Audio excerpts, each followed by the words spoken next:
हाइपोलिपिडेमिक्स। देखो, हाइपोलिपिडेमिक्स में हमें लिपिड कम करना है, और दो प्रकार के lipid, two types of lipid we might decrease. One, I have to decrease LDL. Second, I have to decrease triglycerides. तो हाइपोलिपिडेमिक्स में दो प्रकार के ड्रग्स यूज होते हैं। एक एलडीएल, लो डेंसिटी लाइपोप्रोटीन को कम करने के लिए। दूसरा ट्राइग्लिसराइड। पहला, अगर मुझे एलडीएल को कम करना है तो पहले मेरे को ये जानना पड़ेगा, अगर पेशेंट में एलडीएल बढ़ता है तो बीमारी कौन सी होती है? एएससीबीडी। एएससीबीडी मतलब atherosclerotic cardiovascular disease. ASCVD, atherosclerotic cardiovascular disease में क्या क्या आता है? एंजाइना, एमआई और stroke.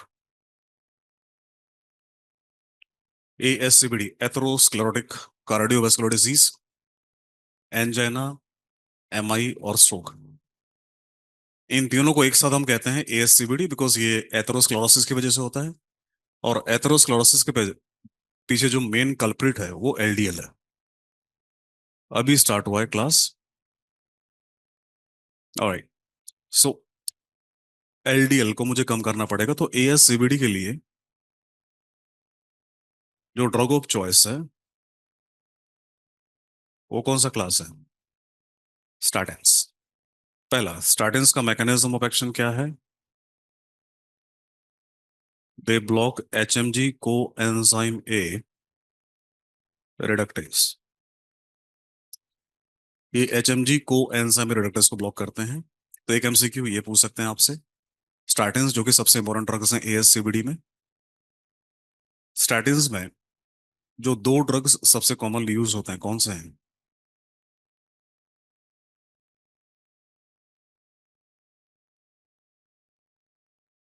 These are rosuvastatin and atorvastatin. ये दोनों सबसे कॉमनली यूज ड्रग हैं। जब आप नर्सिंग प्रैक्टिस में जाएंगे, पेशेंट्स या तो रोजुवास्टैटिन पे होंगे या एटोरवास्टैटिन पे हैं। इन दोनों में से जो सबसे इफेक्टिव ड्रग है वो रोजुवास्टैटिन है। ये सबसे ज्यादा एलडीएल को कम करता है। Statin that causes maximum decrease in LDL is rosuvastatin. तो इसी वजह से अगर दोनों में भी देखें, ज्यादा कॉमनली कौन सा यूज होता है, वो रोजुवास्टैटिन है। अब यहाँ पे पहला नर्सिंग इम्प्लीकेशन आपको पता होना चाहिए, वो है डोजिंग। तो स्टार्टिंग का जो भी ड्रग का डोज है, कब देते हैं? मॉर्निंग में देंगे या नाइट में देंगे? Dosing is night time. Dosing is night time. So रात को देते हैं, ये आपके एग्जाम के लिए इंपॉर्टेंट है। तो स्टैटिन्स को रात में क्यों देते हैं? बिकॉज कोलेस्ट्रॉल का सिंथेसिस रात में होता है। ये एंजाइम एक्टिव कब होता है? रात में। तो डोजिंग ज्यादा इफेक्ट पाने के लिए रात में देना पड़ेगा। Alright, so dosing is night time. Rosuva और एटोवास्टाटिन रात को देते हैं। um, इनको देने से हमारा साइड इफेक्ट क्या हो सकता है? Number one, hepatotoxic. They can cause myopathy as well as insulin resistance. तीन साइड इफेक्ट हैं। Statins are hepatotoxic, they can cause myopathy and they can cause insulin resistance. ये तीन चीजें जो अपने को ध्यान में रखना है। सो यहाँ पर आपको ये पूछ सकते हैं कि हमको मॉनिटर क्या करना पड़ेगा। रेगुलरली जो हमें मॉनिटर करना पड़ता है वो क्या है? एएलटी एएसटी है। एएलटी एएसटी है, प्लस ग्लूकोज के लेवल को मॉनिटर करना पड़ेगा। पर मायोपैथी को मॉनिटर नहीं करते। मायोपैथी को क्यों नहीं मॉनिटर करते? बिकॉज ये डिलेड साइड इफेक्ट है, ये कई सालों के बाद होगा। तो इस पे पैसा खर्चा करने का कोई सेंस नहीं है, राइट। सो ALT AST blood glucose level ये अपने को मॉनिटर करना होता है। स्टैटिन्स सबसे इंपॉर्टेंट ड्रग है स्टैटिन्स। MCQ अगर आपको पूछेंगे हाइपोलिपिडेमिक्स में स्टैटिन्स के ऊपर पूछेंगे। तो ये और भी बहुत सारे ड्रग्स हैं इसमें, पर जो बाकी ड्रग्स हैं वो मेन ड्रग्स नहीं है। उनको हम तब यूज करते हैं जब स्टैटिन्स काम ना करें। सो वो हमारे एग्जाम के लिए इंपॉर्टेंट नहीं है। अच्छा, ट्राइग्लिसराइड में कम क्यों करूंगा? अगर ट्राइग्लिसराइड बहुत ज्यादा हो जाए, इट कॉजेस पेनक्रियाटाइटिस।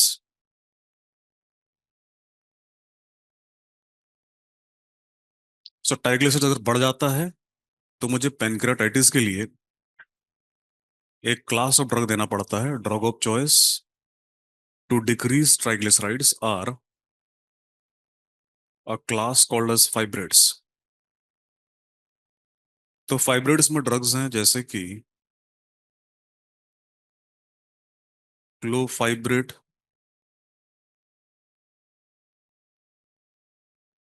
फिनोफाइब्रेट, बेजाफाइब्रेट। तो मेरे को इन ड्रग्स का नाम याद रखने की जरूरत नहीं है। कोई भी ड्रग अगर फाइब्रेट से एंड होता है तो क्या है वो? फाइब्रेट है क्लास।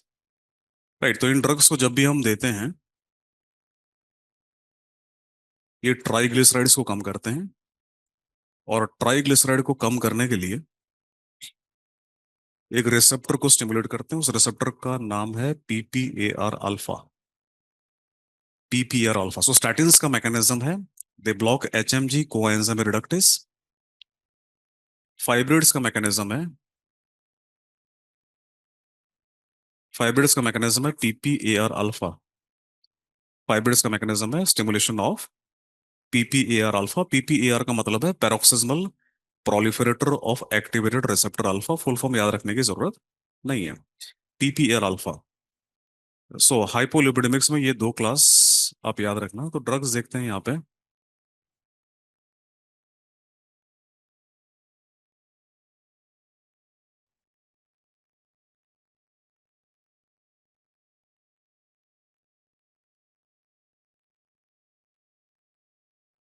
कुछ MCQs देखते हैं।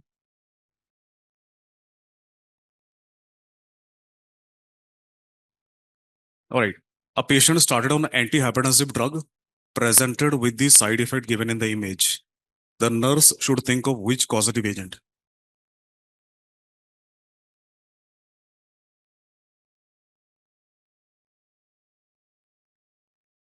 बात है। कौन सा ड्रग है?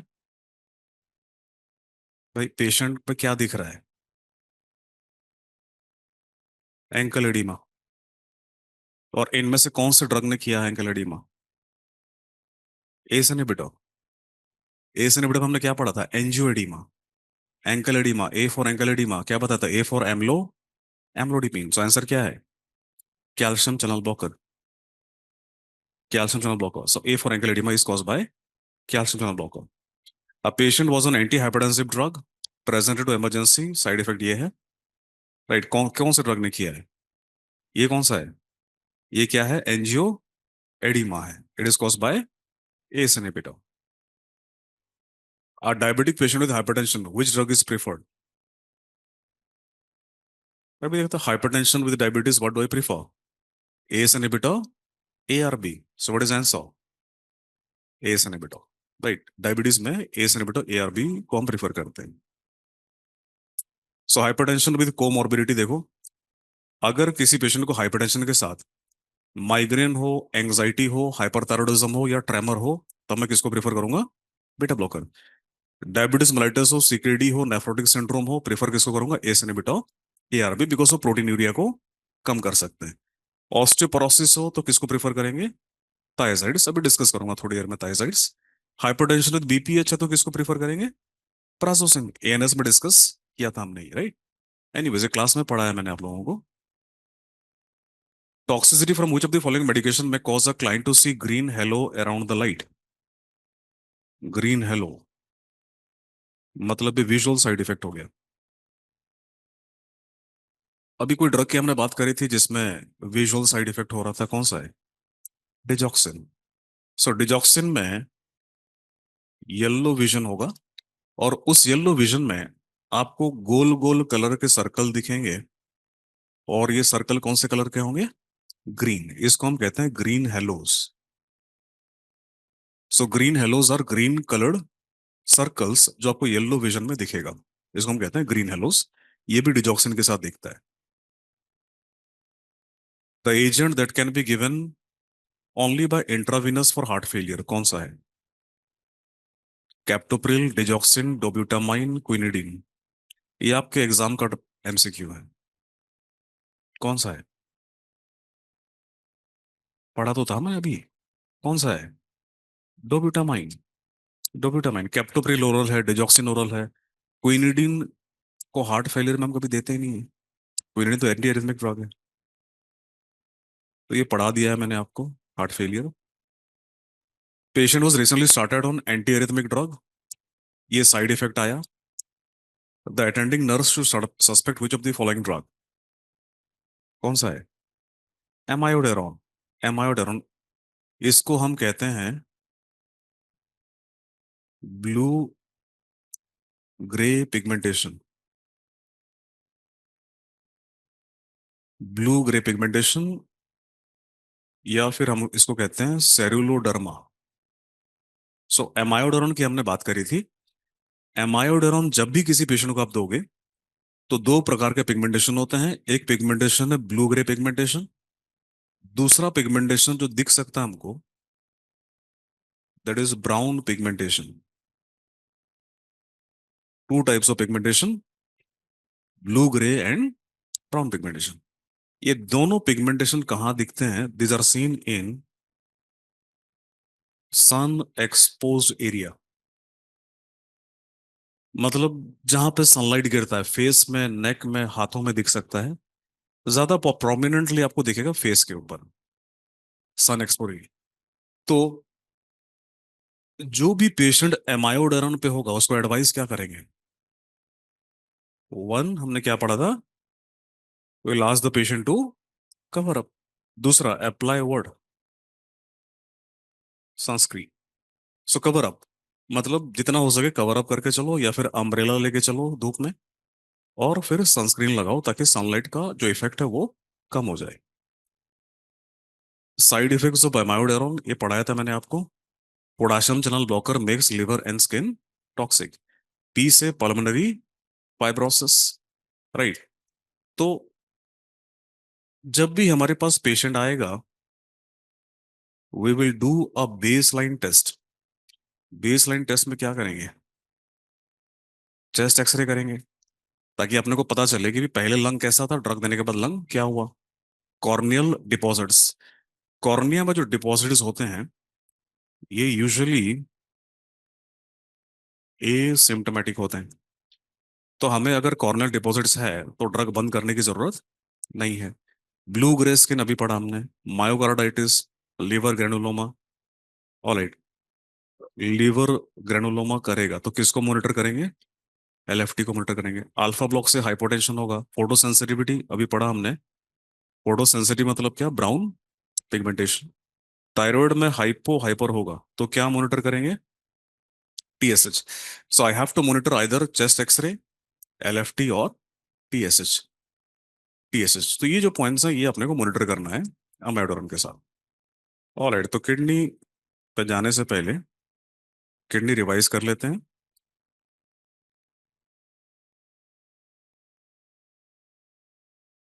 किडनी में नंबर वन, तो एक काम करो, किडनी अगर आप लिख रहे हो तो 2 पेज ले लो, और 2 पेज में लिखो डायूरेटिक्स। 2 पेज ले लो, 2 पेज में डायूरेटिक्स लिखो।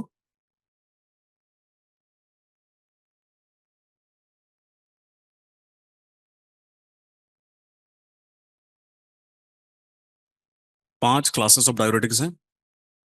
एक क्लास है कार्बोनिक एनहाइड्रेज इनहिबिटर।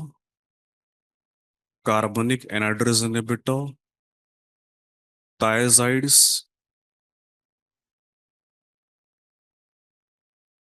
लूप्स या loop diuretics, potassium sparing diuretic, और ऑस्मोटिक। सो डायूरेटिक्स को हम 5 क्लास में डिवाइड कर सकते हैं: carbonic anhydrase inhibitor, thiazides, loops और loop diuretics, potassium sparing diuretics and osmotic diuretic. तो यहां पर क्या एमसीक्यू हमको आ सकते हैं, रिवाइज करते हैं ब्रीफ में। देखो, ये ड्रग्स जब भी देंगे हम, यहां पर कार्बोनिक एनहाइड्रेस इनहिबिटर में इनका एक इंपॉर्टेंट साइड इफेक्ट है, ये अमोनिया को बढ़ा सकते हैं। कार्बनिक anhydrase inhibitor, they can increase ammonia. Because they can increase ammonia, they are contraindicated in patients of liver cirrhosis. Because liver cirrhosis में आपको पता है there is a risk of hepatic encephalopathy. And hepatic encephalopathy जो होता है वो ammonia की वजह से होता है, because ammonia is metabolized by liver. तो नर्सिंग एग्जाम में ये एक पॉइंट इंपॉर्टेंट है कि इनको नहीं देना जब भी लिवर सिरोसिस हो। राइट। सो ड्रग कौन सा है हमारे पास यहाँ पे? एक ड्रग याद रखना, एसेटोजोलामाइड। और एसेटोजोलामाइड कहाँ पर ड्रग ऑफ चॉइस है? It is drug of choice for acute mountain sickness. Is drug of choice for acute mountain sickness. Right. So A for acetazolamide, मैंने दो ही पॉइंट याद रखना है। एक, ए फॉर किसको बढ़ा दिया? अमोनिया को। दूसरा, ए फॉर कहाँ पे ड्रग ऑफ चॉइस है? acute mountain sickness. ये दो पॉइंट हैं जो आपको पूछे जाएंगे। acute माउंटेन सिकनेस मतलब जब आप पहाड़ों पे जाते हैं, ऊंची ऊंचाइयों पे, वहां पे नोजिया वॉमिटिंग हो सकता है, उसको हम कहते हैं acute माउंटेन सिकनेस। ऑलराइट, सो दो पॉइंट है ए से एस्टाजोलामाइड में। थायजाइड्स। ऑलराइट, थायजाइड्स का साइड इफेक्ट क्या है? याद रखना, थायजाइड्स कैल्शियम को बढ़ाते हैं, और एज लूप्स जो है ये कैल्शियम को कम करते हैं। थायजाइड्स कैल्शियम को बढ़ाते हैं, लूप्स कैल्शियम को कम करते हैं। Thiazides cause hypercalciuria, loops cause hypocalcaemia. इससे हम क्या याद रख सकते हैं? Thiazides are drug of choice for hypertension with osteoporosis. So अगर किसी को ऑस्टियोपोरोसिस है प्लस बीपी हाई है, I prefer thiazide, because osteoporosis में कैल्शियम का बढ़ना ये फायदा है, is helpful for us. Alright, thiazides are also drug of choice for treatment of calcium renal stones.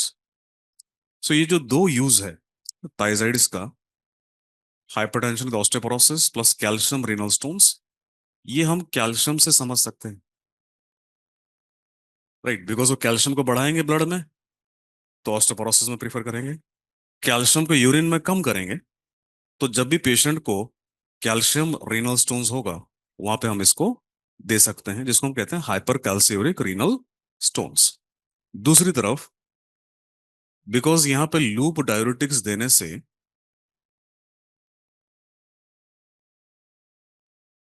Calcium कम हो रहा है, we can use loop diuretics for treatment of hypercalcaemia. So loop diuretics को हम hyper कैल्सियमिया का treatment में दे सकते हैं। Loop diuretics we can give for treatment of hypercalcaemia. Loop diuretics can be use for hypercalcaemia. So एक calcium से हमने समझ लिया कि दो कैसे अलग अलग यूज इनके हो सकते हैं भाई। इसके अलावा जो लूप डायूरेटिक्स है, यहां पे इनका एक और यूज है, लूप डायरेटिक्स, जिसमें जो सबसे इंपॉर्टेंट ड्रग है कौन सा है? Furosemide. Furosemide, it is drug of choice for pulmonary oedema. तो ये एक पॉइंट हमने देखा था अक्यूट सीएचएफ में, जब पल्मोनरी एडिमा होता है उसका ड्रग ऑफ चॉइस कौन है? फिरोसामाइड। उसका ड्रग ऑफ चॉइस है फिरोसामाइड। अब ये जो दो ड्रग्स क्लासेस हैं, थायजाइड्स और लूप डायरेटिक्स, इनका एक साइड इफेक्ट से मैंने आपको यूज समझाया। इसके अलावा ये दोनों क्लास में दो कॉमन साइड इफेक्ट्स हैं। लूप और थायजाइड्स में दो साइड इफेक्ट्स कॉमन हैं, और ये दो कॉमन रीनल स्टोन है तो कैल्शियम दे रहे हैं। कैल्शियम कहाँ दे रहे हैं?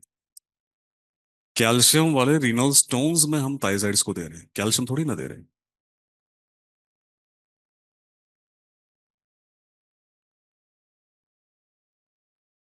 अगर जो लोग लेट आए हैं ऑनलाइन में, एक काम करो, इसका फोटो ले लो। अभी तक जो मैंने पढ़ा है इसका फोटो ले लो। डायूरेटिक्स में 5 क्लासेस है: carbonic anhydrase, thiazides, loops, potassium sparing, osmotic. एक ड्रग हमने तो रिपीट कर देना जो लोग लेट आए हैं। कार्बोनिक एनाइड्स इनहिबिटर्स, वो अमोनिया को बढ़ाते हैं। अमोनिया बढ़ाते हैं, अमोनिया बढ़ने की वजह से लिवर सिरोसिस में नहीं देते। एस्टाजोलामाइड ड्रग है जो कि ड्रग ऑफ चॉइस है अक्यूट माउंटेन सिकनेस में। थायजाइड्स और लूप्स में हमने पढ़ा, थायजाइड्स कैल्शियम को बढ़ाते हैं, लूप्स कैल्शियम को कम करते हैं। बिकॉज कैल्शियम बढ़ता है, ड्रग ऑफ चॉइस कहां पर है? Hypertension with osteoporosis. Plus urine में कैल्शियम को कम करते हैं। सो कहाँ यूज कर सकते हैं? जहां पर रीनल स्टोन हो रहा है, किसकी वजह से? कैल्शियम की वजह से। लूप डायरेटिक्स, ये हाइपर कैल्शियमिक ट्रीटमेंट में देते हैं बिकॉज वो कैल्शियम को क्या कर रहे हैं? कम कर रहे हैं। अभी मैंने डिस्कस किया फ्यूरोसमाइड ड्रग ऑफ चॉइस है कहां पर? पल्मोनरी एडिमा में। कॉमन साइड इफेक्ट क्या है? कॉमन साइड इफेक्ट दोनों में, एक, ये बढ़ाते हैं, दोनों दोनों बढ़ाते हैं यूरिक एसिड को। अगर यूरिक एसिड को बढ़ाएंगे तो उसकी वजह से क्या हो सकता है? गाउट हो सकता है। दूसरा, दोनों बढ़ाएंगे ग्लूकोज को। ग्लूकोज को बढ़ाएंगे तो क्या हो सकता है? डायबिटीज हो सकता है। सो लूप्स और थायजाइड में एक साइड इफेक्ट हमने देखा कैल्शियम से लेकर के।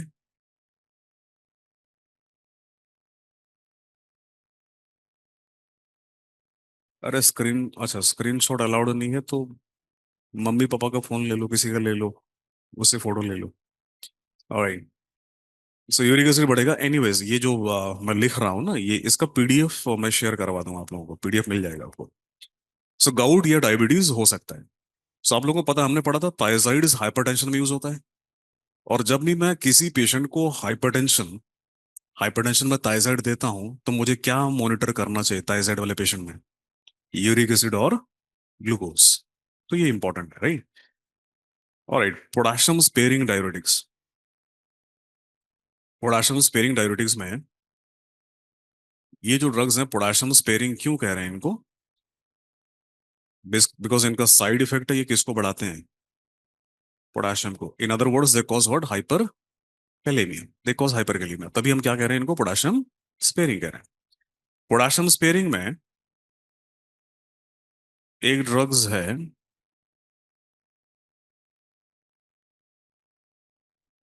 स्पाइरोनोलेक्टोन। Spironolactone, it is drug of choice for one, cirrhotic oedema, मतलब लिवर सिरोसिस की वजह से जो एडिमा होगा वहां पे इसको प्रिफर करेंगे। दूसरा, it is drug of choice for treatment of resistant hypertension. It is drug of choice for resistant hypertension. So दो यूजेस हैं, cirrhotic oedema, cirrhotic oedema as well as resistant hypertension, spironolactone. दूसरा drug potassium sparing में है amiloride. Amiloride का use अभी हम लोग नहीं डिस्कस करेंगे। एमिलोराइड का यूज मैं बाद में बताऊंगा आपको क्या है। Spironolactone drug of choice in cirrhotic oedema, resistant hypertension. Amiloride का यूज यहाँ पे बता दिया, क्लास इसका है। यूज क्या है बाद में बताऊंगा। Osmotic diuretic. ऑस्मोटिक डायरेटिक का जो साइड इफेक्ट है वही पल्मोनरी एडिमा है। तो एक ऐसा ड्रग है जो डायरेटिक होने के बावजूद पल्मोनरी एडिमा करता है। साइड इफेक्ट है इसका ये। ऑस्मोटिक में एक ड्रग हम डिस्कस करेंगे, एक ही लौता ड्रग है, कौन सा? मेनिटॉल। ऑलराइट, मेनिटॉल कहाँ पर ड्रग ऑफ चॉइस है? ड्रग ऑफ चॉइस पर क्या पढ़ा था हमने? Cerebral oedema. It is drug of choice for cerebral edema. Mannitol is also drug of choice for acute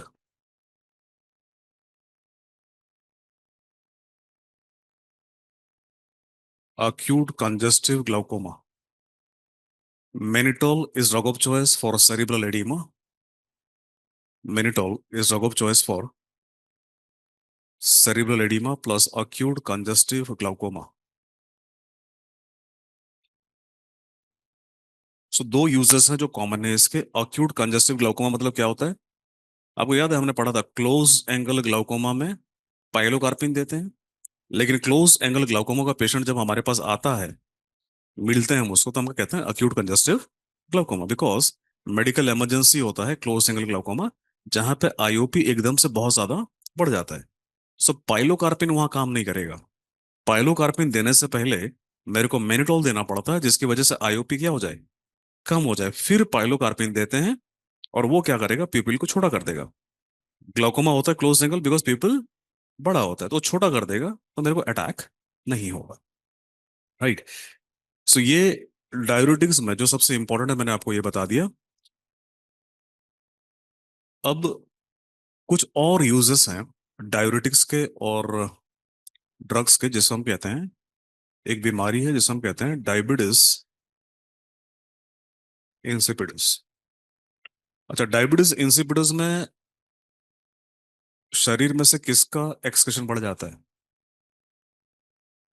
diabetes insipidus में सिर्फ पानी बाहर जाता है, सोडियम बाहर नहीं जाता, सिर्फ पानी. Diabetes insipidus there is increase excretion of water. There are three types of diabetes insipidus. एक हो गया सेंट्रल, दूसरा नेफ्रोजेनिक, तीसरा लिथियम इंड्यूस्ड. तीन है. एक सेंट्रल है, एक नेफ्रोजेनिक है, तीसरा लिथियम इंड्यूस्ड है. लिथियम यूज करने की वजह से क्या हो रहा है, diabetes insipidus. Alright. Central, central मतलब ब्रेन में कुछ प्रॉब्लम है. अगर ब्रेन में प्रॉब्लम है,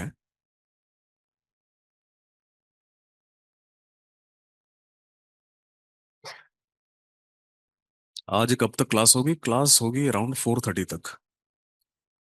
रीनल स्टोन के ऊपर क्या है? रीनल स्टोन कहाँ है, पहले तो ये ढूंढना पड़ेगा. रीनल स्टोन के ऊपर है calcium. Calcium renal stones, right.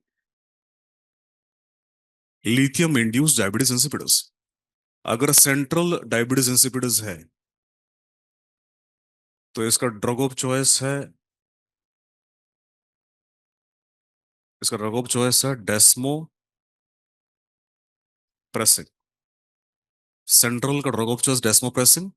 ये वेसोप्रेसिन का एनालॉग है, जो हाइपोथैलेमस में से रिलीज होता है, उसको देते हैं.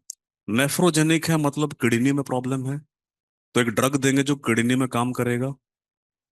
ड्रग ऑफ चॉइस क्या है? थायजाइड्स. अगर लिथियम इंड्यूस है, तो इसमें हमारा ड्रग ऑफ चॉइस है एमाइलोराइड. तो मैंने एमाइलोराइड का बताया था आपको कि बाद में यूज बताऊंगा. ये यूज है इसका, amiloride. It is drug of choice for lithium induced diabetes insipidus. Right. So ये बीमारी है किडनी को लेकर के, डायबिटिस इंसिपिडस, जिस पे आपको एमसीक्यूज आते हैं. ऑलराइट, तो किडनी के एमसीक्यूज देखेंगे. पहले सीएनएस कर लेते हैं, central nervous system. Central nervous system में पहला टॉपिक देखते हैं,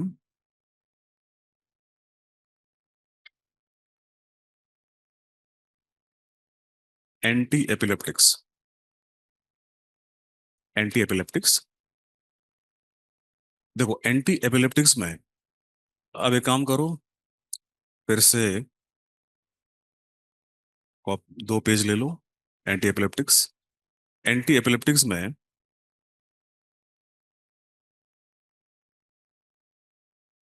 जो इंपॉर्टेंट ड्रग्स हैं वही हम डिस्कस करेंगे. जो भी ड्रग्स हैं हमारे पास एंटी एपिलेप्टिक्स में, वो हम चार क्लास में डिवाइड कर देंगे. एक कैल्शियम चैनल ब्लॉकर है, दूसरा सोडियम चैनल ब्लॉकर है, तीसरा ड्रग्स जो गाबा को बढ़ाते हैं। चौथा मिससेलेनियस ड्रग। ग्लूटामेट वाले ड्रग यूज नहीं होते तो डिस्कस नहीं करेंगे, वो नहीं पूछे जाते। ये चार ड्रग्स हैं जो यूज होते हैं। Calcium blocker, sodium channel blocker, drug जो गाबा को बढ़ाएंगे, plus miscellaneous drugs. Calcium channel blocker में पहला ड्रग डिस्कस करते हैं। The first drug is valproate। Calcium channel blocker, the first drug is valproate। valproate, it is drug of choice for GTCS and myoclonic seizure। GTCS और myoclonic seizure। So GTCS मतलब पता है आपको, full form generalised tonic clonic seizure, plus myoclonic seizure. Myoclonic seizure का जो सबसे common sub type है वो क्या है? JME। JME का मतलब क्या है? Juvenile myoclonic epilepsy. दोनों का ड्रग ऑफ चॉइस वालप्रोइट है। सो वालप्रोइट एपिलेप्सी में दो जगह ड्रग ऑफ चॉइस है। दूसरा, it is also drug of choice for rapid cycler. तो रैपिड साइक्लर आपने पढ़ा होगा साइकेट्री में, बाइपोलर डिसऑर्डर का पेशेंट है जो बहुत जल्दी जल्दी साइकिल करता है, मतलब उसको मेनिया डिप्रेशन बहुत जल्दी स्विच करता है, उसे हम कहते हैं रैपिड साइक्लर।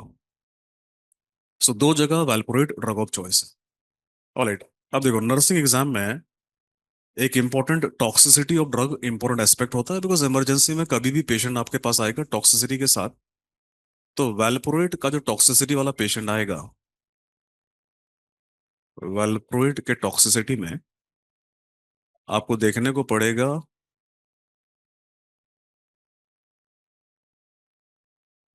देखने को मिलेगा hepatotoxicity. So valproate toxicity patients, valproate toxicity patients will present with hepatotoxicity, और उसकी वजह से पेशेंट्स में अमोनिया बढ़ जाता है। Because of hepatotoxicity ammonia increases. Alright, अब अमोनिया अगर बढ़ जाएगा बिकॉज ऑफ hepatotoxicity, इसका एंटीडोट क्या है? The antidote is carnitine. Antidote is carnitine. So valproate toxicity का एंटीडोट कार्नेटिन है। सो ये जो पेशेंट दौरे वाले होते हैं, कई बार ड्रग्स को ज्यादा खा लेते हैं टू कमिट सुइसाइड, वो इमरजेंसी में जो भी वैल्प्रोइड वाला पेशेंट आएगा उसमें हेपारोटॉक्सिसिटी होगा प्लस अमोनिया पड़ा हुआ होगा। सो एक ड्रग देखा हमने, एक drug valproate. Second drug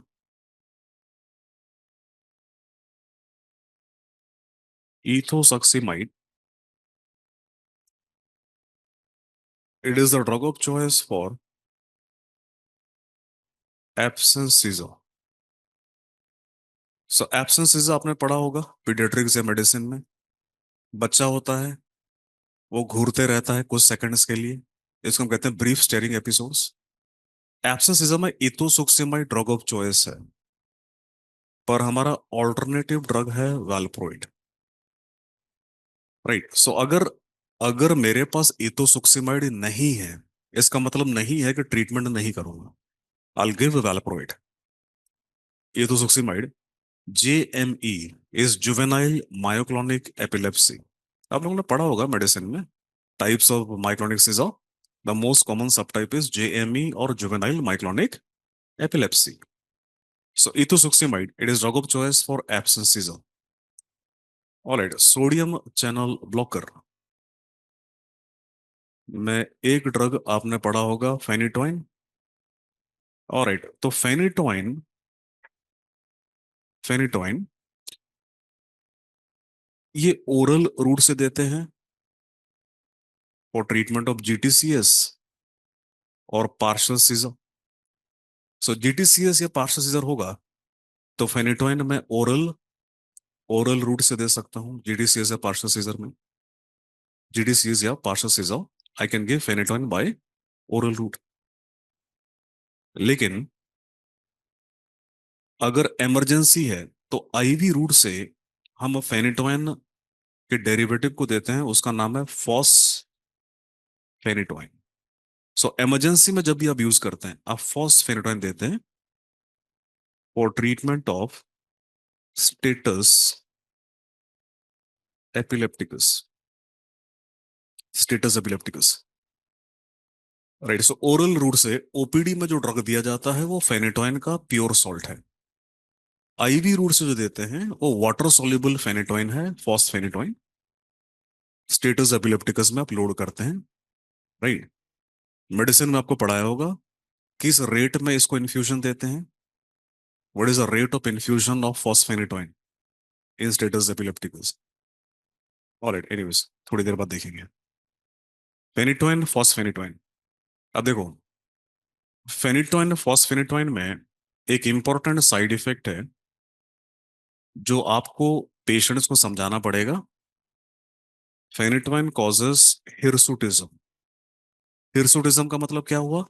excessive hair growth होगा बॉडी में, and usually patients are worried about excessive hair growth where in the body, चेहरे पे, खास करके अगर female patients. So hirsutism plus hyperplasia of gums. अब देखो, हिरसुटिज्म, हाइपरप्लेजिया ऑफ गम्स, ये दोनों कॉस्मेटिक डिफेक्ट्स हैं। पेशेंट मरेंगे नहीं इससे, बट दिखने में अजीब लगेंगे। और खास करके इमेजिन करो एक फीमेल में हो जाए तो प्रॉब्लम होगा, राइट। और अगर यंग फीमेल है, शादी नहीं हुई है, तो शादी होने में प्रॉब्लम आएगा। सो अगर कोई भी पेशेंट है, आजकल मेल भी अपने अपीयरेंस को लेकर के काफी वो रहते हैं, तो किसी भी पेशेंट को फेनिटोइन देने से पहले लंबे समय तक मैं इन साइड इफेक्ट्स के बारे में बताऊंगा उनको, right, that so that they can expect about this. IV देने से पहले नहीं बताना होता, बिकॉज आईवी हम शॉर्ट टर्म के लिए देते हैं, ये साइड इफेक्ट नहीं दिखता, राइट। दूसरा तो एक चीज ये है, नर्सिंग, एज अ नर्स आपको ये पता होना चाहिए। दूसरा, साइड इफेक्ट जो है ये टेराटोजेनिक है। टेराटोजेनिक है और करता क्या है?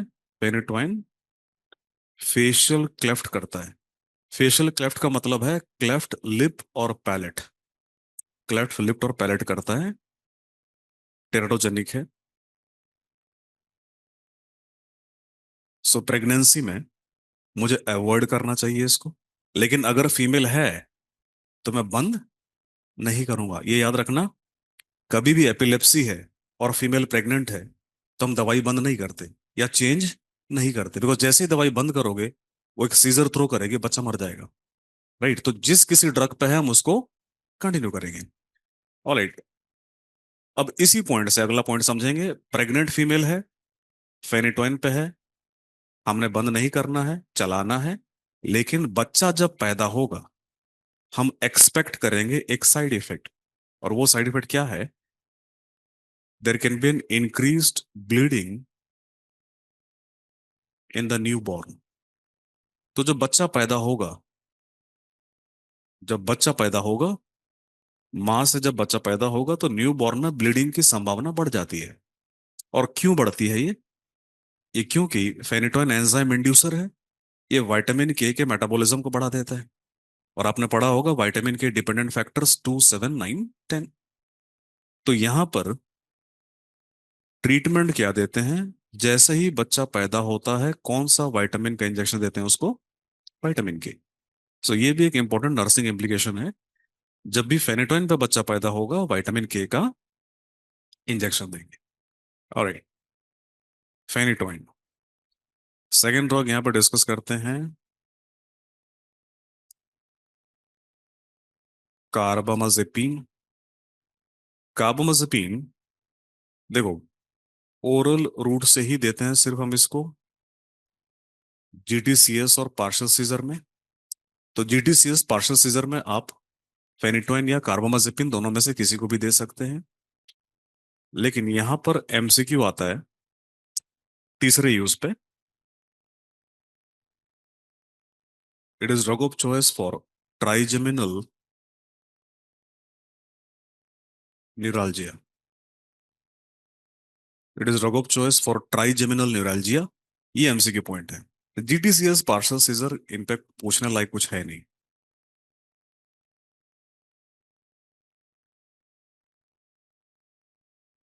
और ऊपर करना, ऊपर कर दिया मैंने।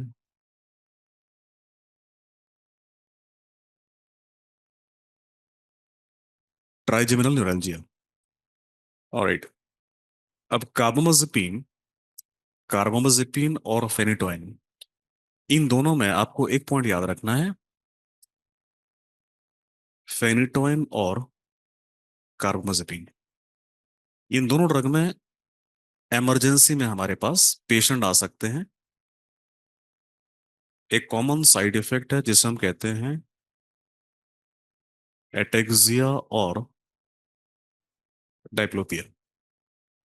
सो एटेक्सिया का मतलब चलने में दिक्कत होगा, लड़खड़ा के चलेंगे, झूमते हुए चलेंगे। डायप्लोपिया का मतलब सब कुछ डबल डबल दिखेगा। और ये दोनों ही नॉर्मल लाइफ के साथ कंपेटेबल नहीं है, is not compatible with normal life. So patient आपके पास वापस आएंगे, और जब वापस आएंगे तो हम क्या करते हैं यहाँ पे, जब भी एटेक्सिया या डायप्लोपिया होता है we go for TDM. TDM का मतलब है थेरेप्यूटिक ड्रग मॉनिटरिंग। और टीडीएम की बेस पे we go for dose, based upon TDM we go for dose adjustment. So phenytoin और कार्बामाजेपिन में हमें पेशेंट्स में डोज को एडजस्ट करना पड़ सकता है डिपेंडिंग अपॉन किस में एटेक्सिया या डायप्लोपिया हो रहा है।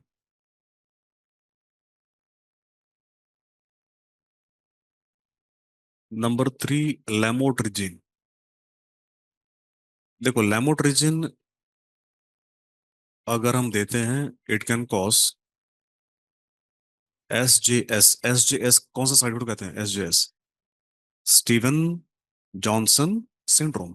और स्टीवन जॉनसन सिंड्रोम में बॉडी में क्या दिखता है, rash, widespread rash, Steven Johnson syndrome. And this is why lamotrigine is started at, lamotrigine is started at low doses. So lamotrigine को हम कम डोज में देते हैं और धीरे धीरे डोज को बढ़ाते हैं। We gradually increase the dose from low dose to high dose. So sodium channel blockers में ये तीन ड्रग्स इंडिया में कॉमनली यूज होते हैं, और भी ड्रग्स हैं बट वो लेस कॉमनली यूज होते हैं। एमसीक्यूज आपको इन तीनों में से ज्यादातर आने की संभावना है, लेमोट्रिजिन, फेनिटोइन या कार्बामाजेपिन। ऑलराइट। अब देखते हैं तीसरा क्लास, ड्रग जो गाबा को बढ़ाएंगे। गाबा वाले जो ड्रग्स हैं सीजर में, ये मेन ड्रग्स नहीं है, तो यहाँ सीजर में से कभी एमसीक्यू नहीं आएगा। यहाँ पे दो ड्रग्स पे आपको सवाल आ सकता है जो गाबा को बढ़ाते हैं, प्रीगैबलिन और गाबा पेंटिन। इनके नाम में ही गाबा है, देखो, GABA, GABA. So pregabalin and gabapentin. Right. Epilepsy में इनका कोई खास यूज नहीं है।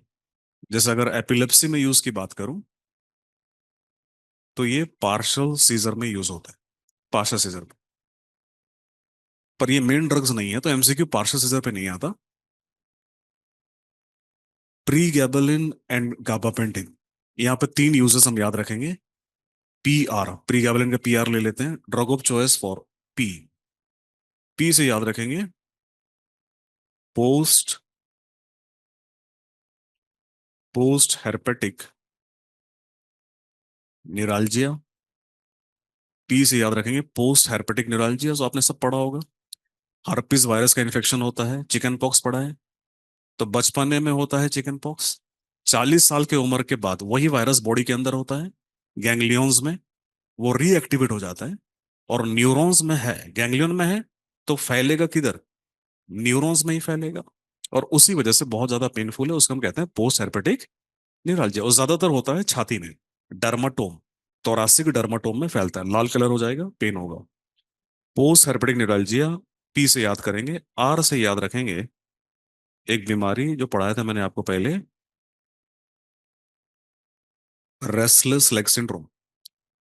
Restless leg syndrome. So post herpetic neuralgia, post herpetic neuralgia और रेस्टलेस लेग सिंड्रोम, दो इनके यूजेस हैं जो हमने याद रखा प्री गैबलिन की पी आर से, पी और आर।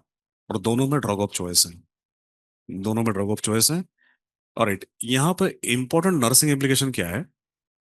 ये जो गाबा वाले ड्रग्स हैं, दे कॉज सोमनोलेंस। सोमनोलेंस का मतलब क्या है? नींद आना। इनको लेने से बहुत ज्यादा नींद आता है। तो एक तो इनका डोज कब देंगे? जिस ड्रग से नींद आएगा उसका डोज कब देते हैं? रात में। जिस ड्रग में नींद आएगा डोज रात में देंगे। राइट। ऊपर से इसको लेने के बाद पेशेंट को हम एडवाइस करेंगे टू अवॉइड व्हाट? ड्राइविंग। इनको लेने के बाद हम पेशेंट को कहेंगे गाड़ी नहीं चलाना है। लिया आपने, चुपचाप सो जाइए। राइट, बिकॉज इनमें बहुत सीवियर सिडेशन होता है, आपको पता भी नहीं चलेगा कब आपकी आंख बंद हो जाएगी, कब गाड़ी टकरा जाएगी। ये इतना सिडेशन करते हैं कि इवन सुबह उठने के बाद भी आपको नशा लगेगा इन ड्रग्स से। somnolence can be seen with these drugs, pregabalin और गाबापेंटिन। तो ये दो ड्रग्स इंपॉर्टेंट हैं। मिसलिनियस में एक ड्रग की बात करेंगे, लेवेटिरासेटाम। लेवेटिरासेटाम। Levetiracetam, it is the current drug of choice for epilepsy. It is a drug of choice for epilepsy in pregnancy. Levetiracetam, it is a drug of choice for epilepsy in pregnancy. So इसका मतलब ये हुआ कि सबसे कम teratogenic drug कौन सा है? Levetiracetam है। It is a drug of choice for epilepsy in pregnancy. So आज की डेट पे एपिलेप्सी इन प्रेगनेंसी में जो ड्रग ऑफ चॉइस है लेवेटिरासेटाम है। और यहाँ पे ऑल्टरनेटिव ड्रग लिख लेना, alternative drug is lamotrigine. Lamotrigine. So दो ड्रग्स हैं जो एल वाले ड्रग्स हैं, levetiracetam and lamotrigine. Both are safe in pregnancy. जो सेफेस्ट है, safest one is levetiracetam. Safest is levetiracetam. Second safe is lamotrigine. एक लेवेटिरासेटाम है, दूसरा ड्रग है मिसलेनियस में ACTH. And ACTH is a drug of choice for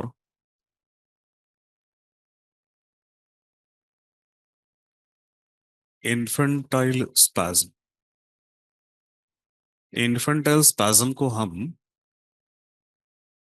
सलाम spasm भी कहते हैं। सो देखो, अगर आप इन्फेंटाइल स्पैज्म को देखोगे नाम को, तो जाहिर सी बात है इन्फेंट में दिखेगा, 1 साल के छोटे बच्चे में। ये बच्चे पीठ पे लेटे रहते हैं और बीच बीच में हाथ और पांव दोनों कॉन्ट्रैक्ट करते हैं। तो जब पांव और हाथ दोनों कॉन्ट्रैक्ट करेंगे तो ऐसा लगेगा बच्चा आपको सैल्यूट मार रहा है। तो इसको हम क्या कहते हैं? सलाम स्पैज्म या इन्फेंटाइल स्पैज्म। सो मोस्टली जो एमसीक्यूज आपको आएंगे एंटी एपिलेप्टिक्स में, इन्हीं पॉइंट्स पे आएंगे। सो एक टॉपिक देखना हमने, एंटी एपिलेप्टिक्स। सीएनएस में एक टॉपिक रिवाइज करते हैं, sedative hypnotics. Alright, sedative hypnotics में एक क्लास हम लोग देखेंगे, गाबा A agonist. Gauba A agonist में 3 क्लासेस ऑफ ड्रग्स हैं। एक है बेंजोडाइजेपिन, एक क्लास है जेड कंपाउंड्स, और एक क्लास है barbiturates. So there are 3 classes of drugs: benzodiazepines, Z compounds, and barbiturates। ये जो तीनों ड्रग्स हैं, तीनों क्लासेस हैं, इनको हम कहते हैं कि ये गाबा ए रिसेप्टर के एगोनिस्ट हैं। This are GABA A agonist. Alright, तो पहले जो छोटे क्लासेस हैं पहले उनको देखते हैं। बार्बिचुरेट्स की बात करते हैं पहले। बार्बिचुरेट्स में एकमात्र ड्रग है जो यूज होता है आज की डेट पे, फिनोबार्बिटॉल। और फिनोबार्बिटॉल का यूज आप देखेंगे अगर आप निकू में काम करेंगे, एनआईसीयू में।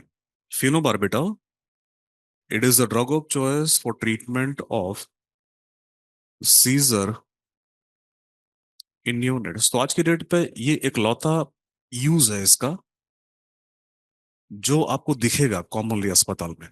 सो न्यूनेटल आईसीयू में जब भी बच्चे, नॉर्मली क्या होता है, पैदा होते समय कुछ ना कुछ दिक्कत होता है बच्चों को, गायनी डिपार्टमेंट में, वो आते हैं आपके पास पीडियाट्रिक डिपार्टमेंट में, निकू में, आप आईवी फिनोबार्बिटल चालू करते हैं। This only use.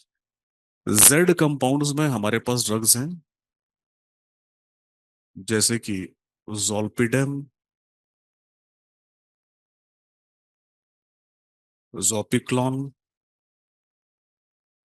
और जालेप्लॉन। क्योंकि ये सारे जेड से शुरू हो रहे हैं, because all of them they start with Z. Pregnancy conceive करने से पहले ड्रग चेंज करना चाहिए, बिल्कुल करना चाहिए। प्रेगनेंसी कंसीव करने से पहले अगर मुझे एपिलेप्सी का ड्रग देना होगा तो कौन सा दूंगा? लेवेटिरासेटाम चेंज कर दूंगा मैं, राइट। तो ये जो ड्रग्स हैं Z compounds, this a drug of choice for treatment of insomnia. Insomnia.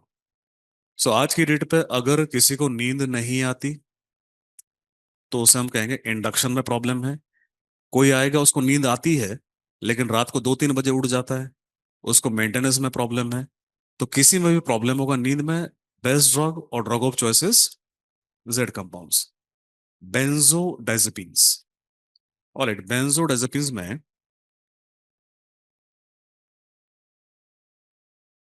जो लॉन्ग एक्टिंग ड्रग्स हैं, long acting drugs like diazepam, clorazepate and chlordiazepoxide. Benzodiazepine, जो लॉन्ग एक्टिंग ड्रग्स हैं, diazepam, clorazepate and chlordiazepoxide, these are used in alcohol dependence. Diazepam, clorazepate, chlordiazepoxide, these are used in alcohol dependence। हालांकि alcohol dependence में drug of choice नहीं है, because अगर ये drugs हम patient को देंगे तो पेशेंट दिन भर सोता रहेगा, काम पे नहीं जाएगा, राइट। बट इनको दे सकते हैं अगर बेंजोडाइजेपिन देना है, लॉन्ग एक्टिंग ड्रग। एक और ड्रग है हमारे पास यहाँ पे, उसका नाम है flunitrazepam. Flunitrazepam, it is a tasteless benzodiazepine. और क्योंकि टेस्टलेस है तो इसको अब्यूज किया जाता है डेट रेप में। सो डेट रेप का मतलब होता है एक फीमेल को ड्रिंक दिया जाता है, उसमें एक बेंजोडाइजेपिन डाल दिया जाता है, फिर उनका रेप किया जाता है। और उसके लिए फ्लूनेट्राजेपाम यूज होता है, बिकॉज फीमेल को पता नहीं चलेगा कि ड्रिंक में कुछ मिला हुआ है, राइट, बिकॉज इसमें कोई टेस्ट नहीं है। दूसरा बेंजोडाइजेपिन यूज नहीं होता बिकॉज वो कौड़े हैं, कड़वा है दूसरे बेंजोडाइजेपिन, राइट। तो ये आपके लॉन्ग एक्टिंग हो गए।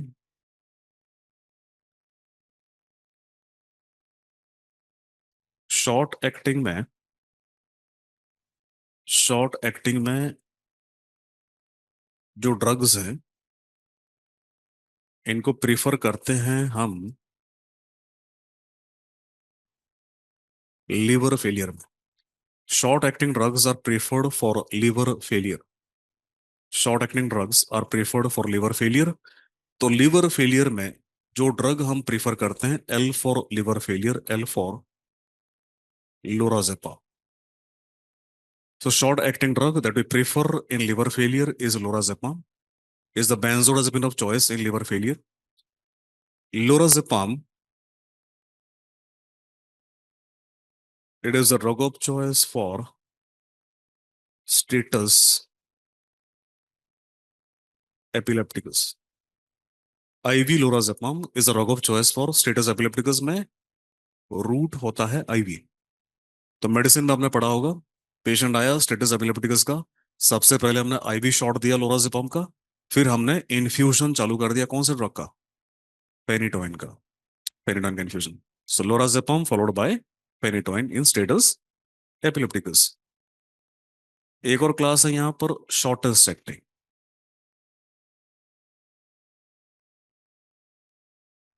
शॉर्टेस्ट एक्टिंग में हमारे पास ड्रग है। In shortest acting we have a drug called as midazolam. Midazolam. Alright, midazolam कहाँ देते हैं?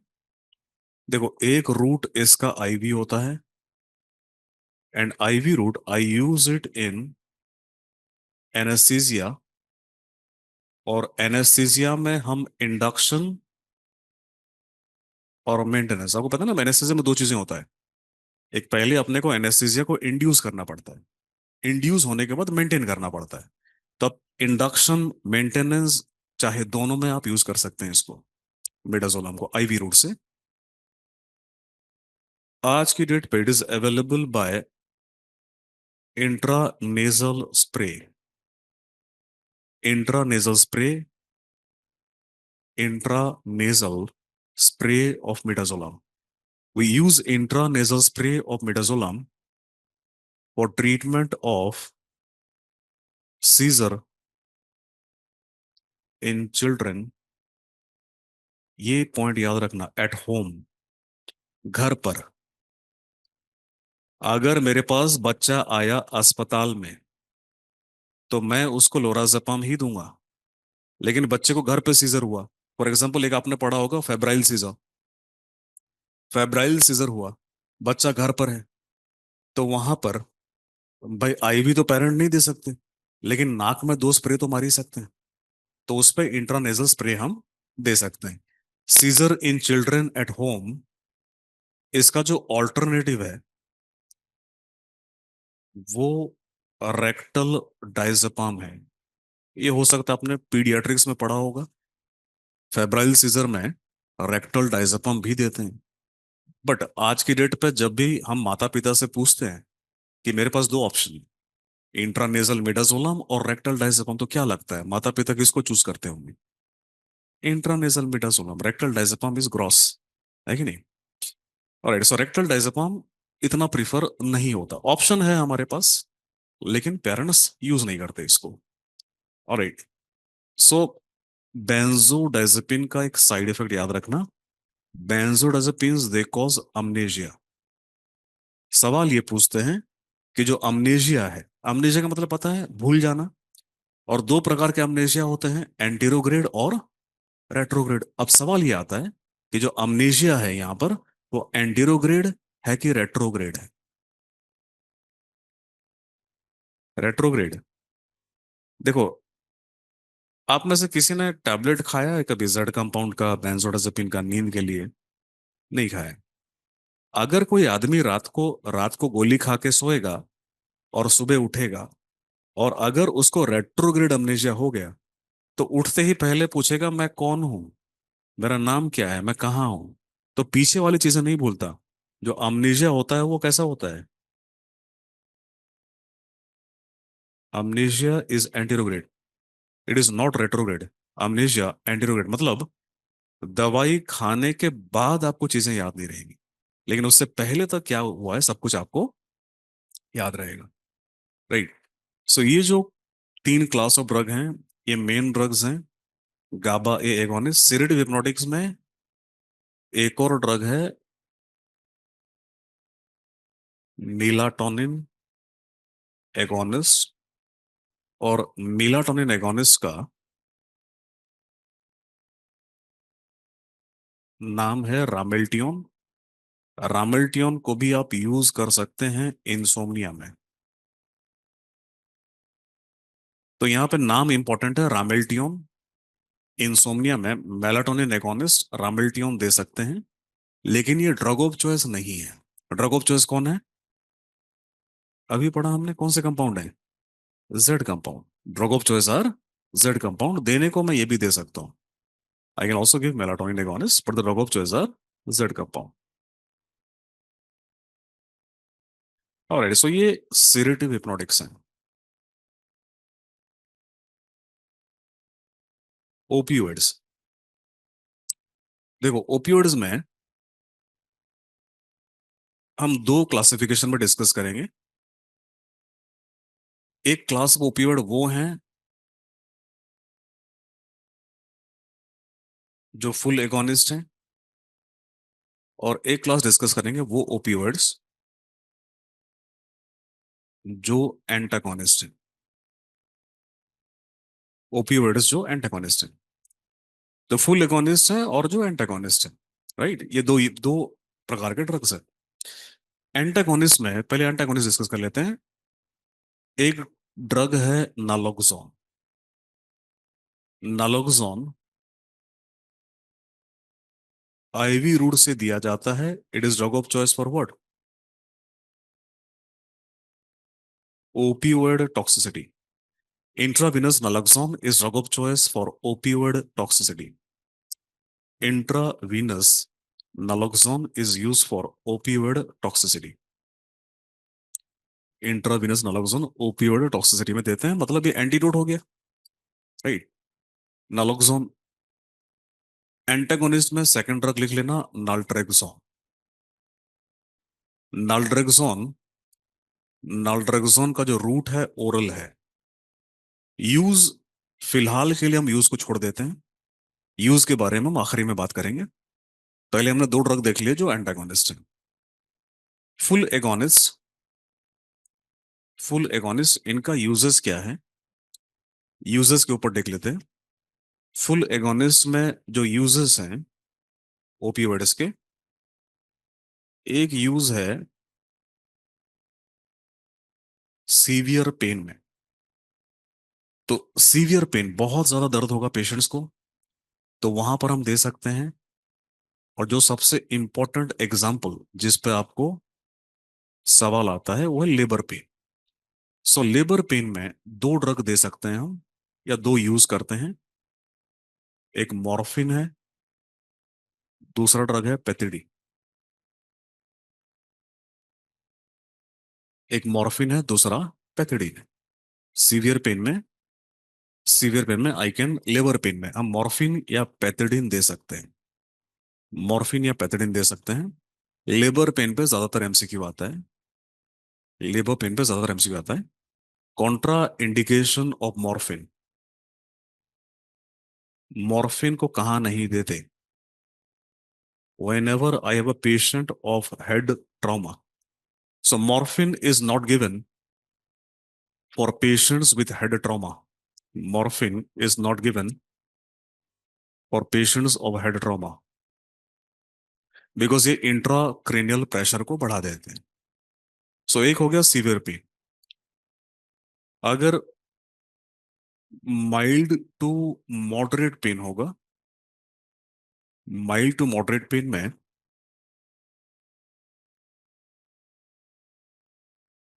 हम ट्रामाडोल को दे सकते हैं। माइल्ड टू मॉडरेट पेन में ट्रामाडोल देते हैं।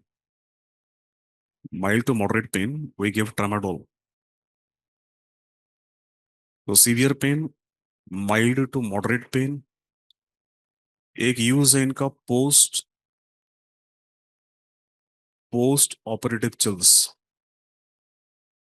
पोस्ट ऑपरेटिव चिल्स में जो ड्रग ऑफ चॉइस है वो पेथिडीन है, जो ड्रग हमने ऊपर डिस्कस किया था। Pethidine can be used in severe pain. It can also be used for treatment of post operative chills. So mild to moderate pain tramadol, post operative chills pethidine. Post operative chills का मतलब क्या होता है? Operation करने के बाद patient में कपकपी आती है। क्यों आती है कपकपी? कपकपी क्यों आती है?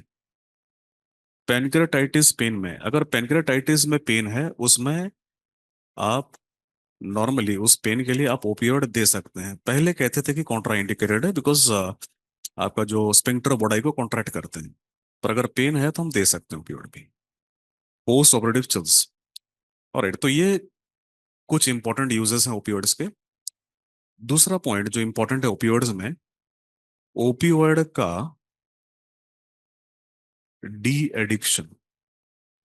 सो अगर आप साइकेट्री में काम करेंगे तो ओपियोइड एडिक्ट्स आपके पास आएंगे। और डी एडिक्शन में मेरे पास दो एम होता है।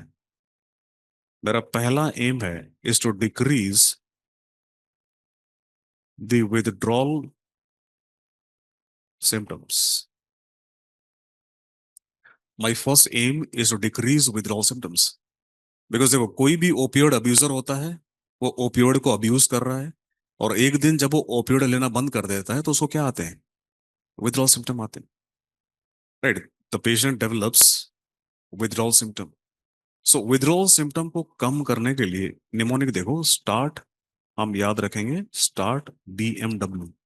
डब्ल्यू का मतलब किसको कम करना है? Withdrawal symptom. और विथड्रॉल सिम्टम को कम करने के लिए क्या यूज करेंगे? बी फॉर ब्यूप्रीनॉर्फिन, ये दे सकते हैं, और I can give M for methadone. तो ये दोनों ओपियोइड्स हैं। ऑलराइट। तो जब भी मेरे पास पेशेंट आएगा, एडिक्ट होगा, वो ओपियोइड जब भी छोड़ता है अपना वाला ओपियोइड, उसको विथड्रॉल सिम्टम आते हैं। तो मैं उसका ओपियोइड बंद कर देता हूं, अपना ओपियोइड चालू करता हूं। क्योंकि जिस दिन हम इनको बंद करेंगे, ऐसा नहीं है कि पेशेंट को विथड्रॉल सिम्टम नहीं होगा, तब भी होगा, लेकिन कम होगा। Mild withdrawal symptom.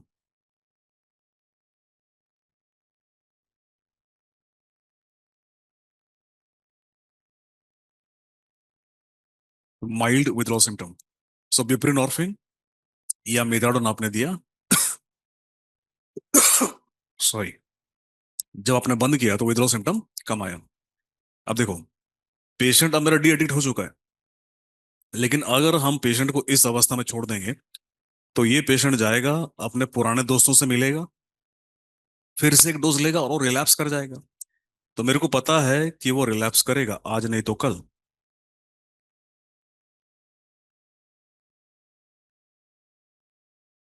So my second aim is to prevent relapse.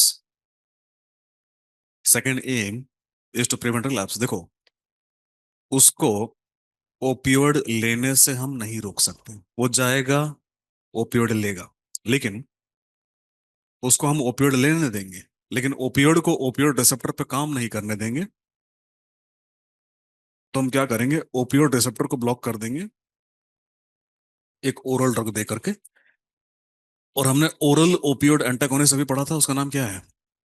Naltrexone. तो रिलैप्स को प्रिवेंट करने के लिए हमने क्या दे दिया? ओरल रूट से रिलैप्स को प्रिवेंट करने के लिए हमने दे दिया naltrexone. So to prevent relapse we give oral drugs, oral drugs like naltrexone। So दो MCQ पॉइंट है यहाँ पे। विथड्रॉल सिम्टम को कम करने के लिए कौन सा ड्रग देते हैं? ब्यूप्रीनॉर्फिन या बीथाडोन। रिलैप्स को प्रिवेंट करने के लिए क्या देते हैं? नाल्ट्रेक्सोन।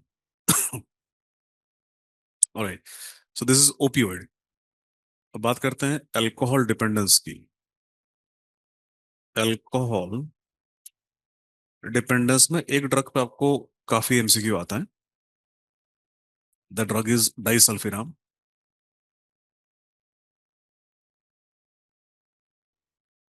डाइसल्फिराम इन अल्कोहल डिपेंडेंस।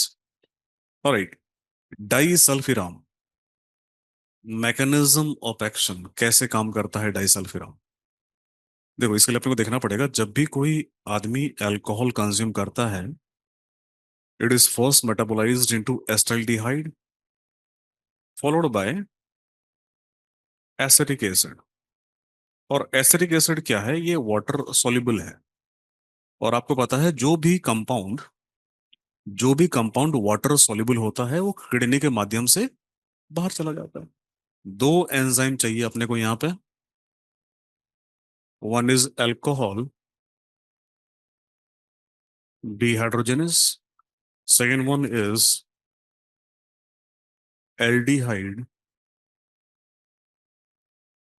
डिहाइड्रोजेनेस। सो अपने को दो एंजाइम्स चाहिए, एक है alcohol dehydrogenase, second one is aldehyde dehydrogenase. अब जब भी हम डाइसल्फिराम देते हैं, डाइसल्फिराम ये ब्लॉक कर देता है एल्डिहाइड डिहाइड्रोजेनेस को। ये ब्लॉक हो गया तो शरीर में क्या इकट्ठा होना चालू हो जाएगा? एसिडिहाइड। एसिडिहाइड एक टॉक्सिक मेटाबोलाइट है। जब भी शरीर में इकट्ठा होगा, this will lead to symptoms like palpitation, tremor, sweating etcetera.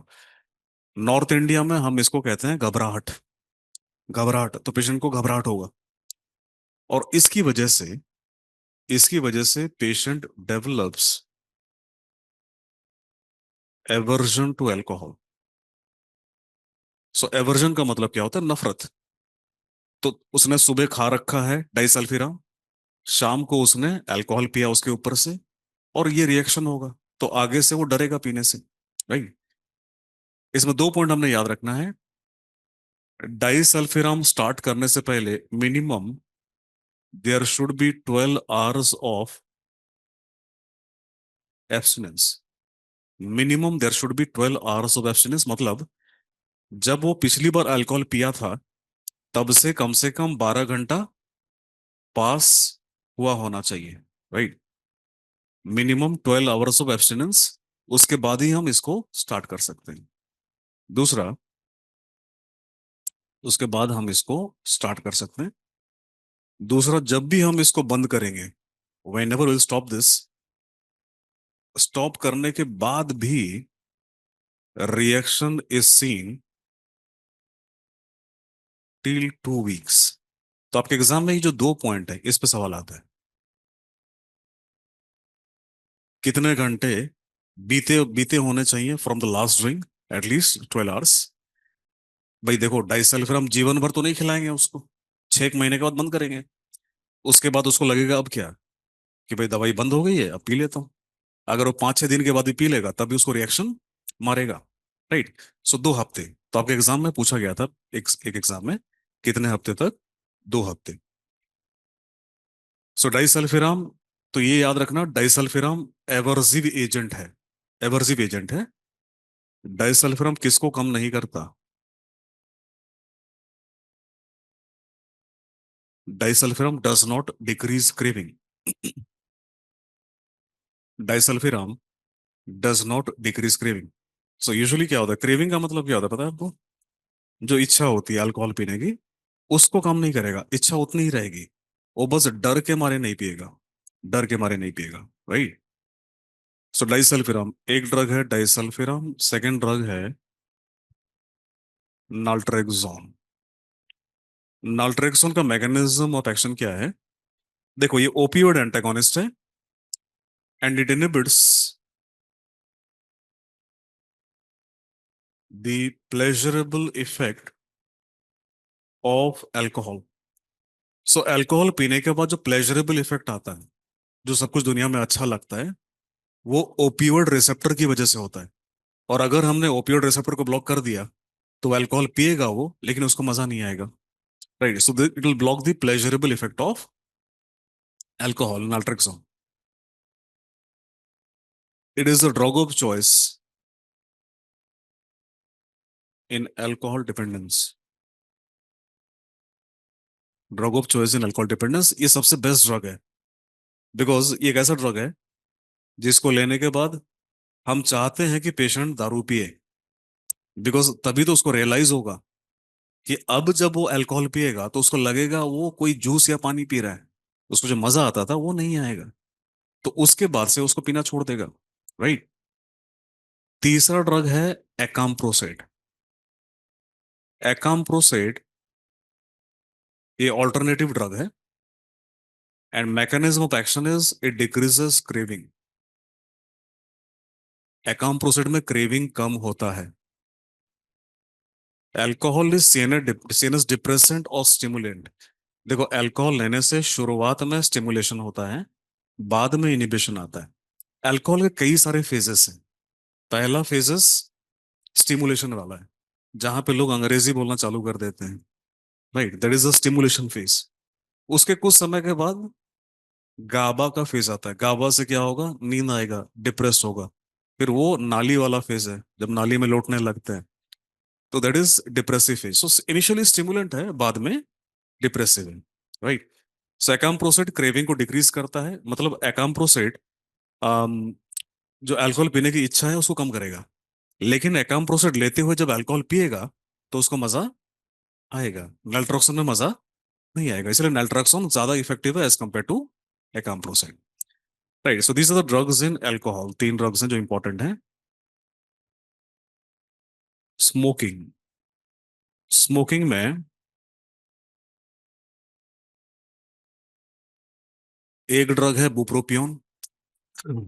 Smoking में एक ड्रग है ब्यूप्रोपियोन।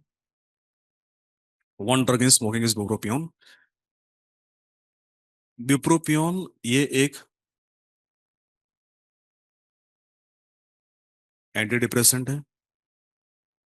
ब्यूप्रोपियोन is an anti depressant. Second, varenicline ये निकोटिनिक रिसेप्टर का एगोनिस्ट है। तो स्मोकिंग करने से निकोटिनिक रिसेप्टर एक्टिवेट होता है ब्रेन में और उससे मजा आता है। ये ड्रग वही मजा देगा, वेरेंडिसिलिन। ब्यूप्रोपियोन एक एंटी डिप्रेसेंट है। वेरेंडिसिलिन ये सबसे इफेक्टिव ड्रग है, या अगर मैं ये कहूं कि ड्रग ऑफ चॉइस है ये, तो गलत नहीं होगा। It is most effective drug. It is most effective drug और it is the drug of choice. ये सबसे इफेक्टिव ड्रग है। ये सबसे इफेक्टिव ड्रग है प्लस ड्रग ऑफ चॉइस है। तीसरा, कई लोग ऐसे आएंगे जो कहेंगे कि मुझे ड्रग नहीं लेना, ड्रग नहीं लेना, कुछ और है। अगर ड्रग नहीं लेना तो उसमें हम निकोटीन निकोटीन का रिप्लेसमेंट दे सकते हैं। निकोटीन का रिप्लेसमेंट दे सकते हैं। निकोटीन रिप्लेसमेंट में जो सबसे कॉमनली यूज नहीं होता वो नेजल स्प्रे है। और नेजल स्प्रे बल्कि ये है कि ये सबसे इफेक्टिव है। सबसे इफेक्टिव ड्रग की बात नहीं कर रहा मैं ये कह रहा हूं कि सबसे इफेक्टिव फॉर्म ऑफ क्या है, निकोटीन रिप्लेसमेंट है। ये एक लौता निकोटीन रिप्लेसमेंट फॉर्म है which belongs to schedule H, is the only form of nicotine replacement that belongs to schedule H। मतलब इसको लेने के लिए आपको क्या चाहिए, प्रेस्क्रिप्शन चाहिए। बिना प्रेस्क्रिप्शन के नेजल स्प्रे नहीं मिलेगा आपको। बिकॉज नेजल स्प्रे जब भी आप मारते हो ना, एकदम से ब्रेन में जाता है, एकदम से डोपामाइन रिलीज होता है, तो आपको एक मजा आता है कोकेन वाला। तो कई लोग जो पक्के नशेड़ी हैं वो जब इसको लेंगे तो उनको लगेगा यार हमें बेकार में ही टाइम स्मोकिंग में वेस्ट कर रहा था, असली चीज तो ये है। तो आप सिगरेट से बाहर निकाल रहे थे, वो अब घुस जाएंगे किस में। तो हमें उनको कंट्रोल करना होगा प्रेस्क्रिप्शन को, राइट, नेजल स्प्रे। जबकि जो च्युइंग गम है या लोजेंज, लोजेंज का मतलब टॉफी होता है। जो गम या लोजेंज है ये आप दुकान में जाके खरीद सकते हैं। इनफैक्ट च्युइंगम का एडवर्टाइजमेंट भी किया जाता है, आपने देखा होगा, गम या लोजेंज। सो गम या लोजेंज जब भी लेते हैं, पेशेंट को हमें कुछ सिखाना होता है। हमें पेशेंट को कहना होता है कि avoid any kind of drink. Drink का मतलब अल्कोहल की बात नहीं कर रहा, कोई भी ड्रिंक, पानी, juice, coca cola, anything. Avoid drinks 15 minutes before and after. So gum या लोजेंज ओरल कैविटी में हम कैसे करते हैं इसको, देखो, ये गम है, च्युइंग गम है। पर ये जो च्युइंग गम है ये सेंटर फ्रेश की तरह नहीं है कि हम चबा के सारा निगल लेंगे। हम इसको हल्का सा चबाते हैं, फिर मसूड़ों और गाल के बीच में ले जाके दबा देते हैं। उधर से ड्रग हमारे बकल कैविटी में एब्जॉर्ब होता है, हमें निगलना नहीं होता थूक को, राइट। अब वो जो ड्रग है वो एब्जॉर्ब तभी होता है जब मेरे मुंह में सलाइवा होता है। सलाइवा एल्कलाइन होता है, निकोटिन के एब्जॉर्प्शन के लिए चाहिए होता है। तो अगर मैंने पानी या कोई भी ड्रिंक पिया तो जो सलाइवा है वो वॉश ऑफ हो जाएगा, इफेक्ट नहीं आएगा। सो गम, लोजेंज, लास्ट हम और क्या दे सकते हैं, पैच भी दे सकते हैं। पैच भी दे सकते हैं, पैच थोड़ा सा महंगा आता है, लेकिन पैच का फायदा ये है कि पैच लॉन्ग एक्टिंग है। सुबह मैंने एक पैच लगाया, दिन भर की क्या है, फुर्सत है, right. So alcohol and smoking dependence. देखो, एंटी डिप्रेसेंट्स, एंटी साइकोटिक्स जो आपको साइकेट्री में मेन लेक्चर में बोला था मैंने आपको, जो आपको साइकेट्री में पढ़ाएंगे वो that is more than enough. तो फार्मा में नहीं करेंगे हम, साइकेट्री और साइकेट्री के जो भी ड्रग्स हैं, एंटी डिप्रेसेंट्स और एंटी साइकोटिक्स। सो सीएनएस के जो भी ड्रग्स हैं हमने पढ़ा, एमसीक्यू सॉल्व कर लेते हैं। सीवीएस देखा था हमने, सीवीएस के बाद अब आता है किडनी। कहाँ चला गया, चाहिएगा kidney. Alright. A 68-year-old client with history of mild CHF and glaucoma is receiving IV mannitol to decrease intraocular pressure. The nurse would monitor the client for signs and symptoms of क्या? Fluid volume deficit, fluid volume excess, hyperkalaemia, hypernatraemia. क्या answer होगा? Mannitol क्या है? Osmotic diuretic है। Mannitol osmotic diuretic है। Osmotic diuretic है मतलब वो क्या करेगा? पानी को खींच के रखेगा। जब आपके ब्लड में रहेगा वो पानी को खींचेगा। तो पानी जब खींचेगा ब्लड में तो ब्लड वॉल्यूम बढ़ेगा कम होगा? बढ़ेगा। तो हम किसको मॉनिटर करेंगे? Fluid fluid volume excess. Because अगर फ्लूइड वॉल्यूम बढ़ जाता है उससे क्या होता है? पढ़ा था ना हमने, mannitol can cause pulmonary oedema because of fluid volume को बढ़ा देता है, fluid volume excess. A patient was started on diuretic and the patient presented with the side effect given in the image. Which drug was the patient started on? तो इसका देखो, इसका जो larger to है वो फूल गया है, रेड हो गया है। कौन सा बीमारी है ये? गाउट है, गाउट। तो पेशेंट को डायuretic दिया, उसकी वजह से गाउट हो गया। कौन सा आंसर है?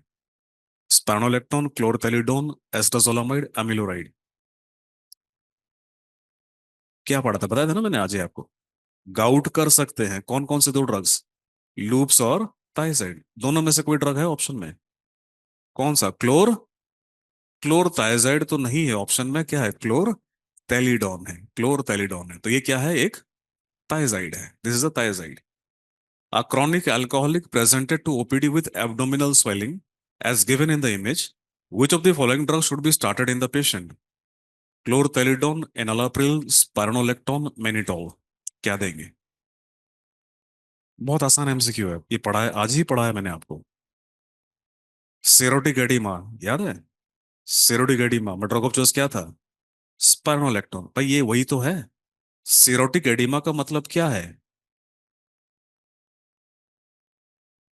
सेरोटिक एडिमा का मतलब क्या है? लिवर में सिरोसिस हुआ, लिवर में से ब्लड नहीं जा रहा, तो पोर्टल वेन में बढ़ जाता है ब्लड प्रेशर, जिसको हम क्या कहते हैं? Portal hypertension. उसकी वजह से पोर्टल वेन से प्लाज्मा बाहर आ जाता है, पेट में जमा हो जाता है, उसे हम क्या कहते हैं? एसाइटिस कहते हैं। This a classical case of what? Cirrhotic oedema, liver cirrhosis. Chronic alcoholics में ये कॉमनली दिखता है। सो ये very good answer is P, C spironolactone. तो ये मैं आपको ऑलरेडी पढ़ा चुका हूँ। CNS in contrast, contrast to morphine, heroin is. Heroin, heroin और मॉर्फिन में क्या अंतर है? हीरोइन और मॉर्फिन में क्या अंतर है? अच्छा, हीरोइन कहाँ यूज होता है? हीरोइन, हीरोइन अच्छा पहले बताओ, हीरोइन बनाया किसने था? ड्रग के कंपनी ने बनाया था या उन्होंने बनाया था जो ड्रग बेचते हैं? जो ड्रग बेचते हैं। तो हीरोइन किसका ड्रग है? यूज का ड्रग नहीं है, सिर्फ किसका है? अब्यूज का ड्रग है, राइट। सो ऑब्वियसली इसको अब्यूज के लिए बनाया था। तो इनमें से कौन सा ऑप्शन सही होगा? अब खुद अपना दिमाग लगाओ। क्या है ये? More addictive and faster acting. Heroin ये ज्यादा एडिक्टिव क्यों है? Because it is 40 times more potent. Morphine के मुकाबला ये 40 गुना ज्यादा पोटेंट है, तो इसमें मजा भी ज्यादा आता है और ओवर डोजिंग में मरते भी ज्यादा हैं इसमें, मॉर्फ हीरोइन में। Drug used in post operative pain relief, naloxone, alprazolam, naltrexone, midazolam. किसको यूज करते हैं? देखो, हर एमसीक्यू का आंसर आपको डायरेक्टली नहीं आएगा, आपको रूल आउट करना पड़ेगा। कभी आप एक ऑप्शन रूल आउट कर सकते हैं, कभी आप दो ऑप्शन, कभी तीन ऑप्शन। तो यहाँ पे रूल आउट करो। पहले बताओ, नैलोक्सोन यूज हो सकता है क्या? नहीं हो सकता, बाहर कर दिया। अल्प्राजोलम यूज हो सकता है क्या? नहीं हो सकता। नाल्ट्रेक्सोन यूज हो सकता है क्या? नाल्ट्रेक्सोन यूज हो सकता है क्या? नहीं हो सकता, बचा क्या है? Midazolam. Post operative pain relief में midazolam can be given by intrathecal route. Intrathecal का मतलब क्या होता है? स्पाइनल कॉर्ड में डाल देते हैं मिडाजोलम को। Intrathecal midazolam can be use for post operative pain relief. Drug use for labour pain. बस यहाँ पे मैंने नाम चेंज कर दिया है। Meperidine is also known as what? Meperidine is also known as pethidine, वही ड्रग है। पैथिडीन नाम इंडिया में यूज होता है, इंडिया के बाहर मैपेरिडीन यूज होता है, तो आंसर क्या है? मैपेरिडीन। ट्रामेडोल इज, ये आपके एग्जाम का एमसीक्यू, ट्रामेडोल क्या है? ओपियोइड एनाल्जेसिक है। For the cessation of nicotine abuse the following drug is use. ये भी आपका एग्जाम में का एमसीक्यू है, क्या है? वेरेनिसिलिन, अभी देखा हमने, वेरेनिसिलिन। A nurse is instructing the client regarding carbidopa levodopa for treatment of Parkinson's disease. The nurse tells the client which of the following indicates an overdose of the medication. Difficulty performing a voluntary movement, increased blood pressure, decreased appetite, black tarry stools. कौन सा है? Difficulty performing voluntary movement. देखो, voluntary movement मतलब क्या होता है? अगर अगर डोपामाइन कम हो जाए ना, जो ब्रेडिकाइनेसिया होता है, वो तो सिम्टम है पार्किंसंस का, ब्रेडिकाइनेसिया। यहाँ पे पूछ रहे हैं आपको which of the following indicates an overdose of the medication. A, B, C या D? Increase blood pressure, black tarry stool. इस वजह से होता है बिकॉज देखो लिवोडोपा क्या कर सकता है? लिवो, it can cause ulcer bleed. So अगर पेशेंट को पहले से गैस्ट्रिक अल्सर है, उसका वो ब्लीड करा सकता है। अगर ब्लीडिंग कराएगा तो स्टूल कैसा होगा? ब्लैक टैरी स्टूल होगा। ऑलराइट।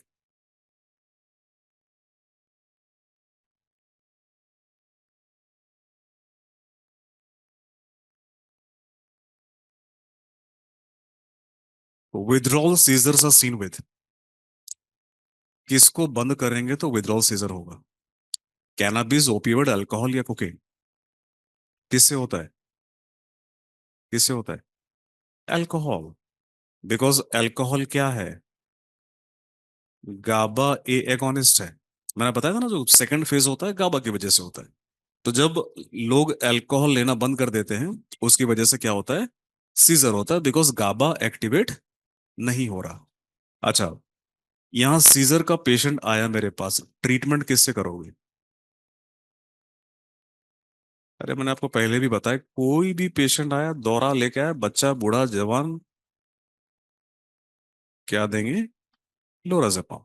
लोराजेपाम देंगे। और याद रखना, कई बार लोराजेपाम नहीं होता ऑप्शन में, फिर आंसर क्या होता है? देते हैं लोराजेपाम, पर लोराजेपाम महंगा है, डाइजेपाम सस्ता है। सरकारी अस्पताल में क्या यूज होता है? डाइजेपाम यूज होता है। Drug of choice for absence क्या है? आज ही डिस्कस किया था हमने, क्या है? इथोसुक्सिमेड, वैल्प्रोइड ऑल्टरनेटिव है।